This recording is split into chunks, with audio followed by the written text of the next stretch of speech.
Lay me out on the floor. I'm 6'2". Hey, you guys. Peter, how tall am I? I don't know. How tall is a mailbox? You're about a mailbox. Peter, your seatbelt back here doesn't work right. What's gonna happen to you that hasn't already happened?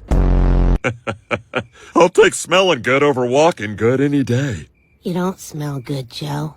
I'm sorry, I thought I was alone.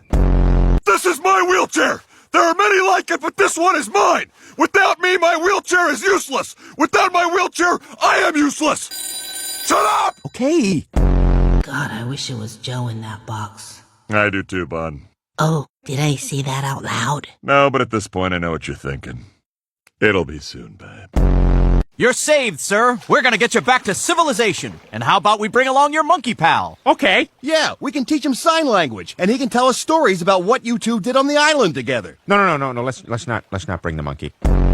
I'd sell my soul to be famous.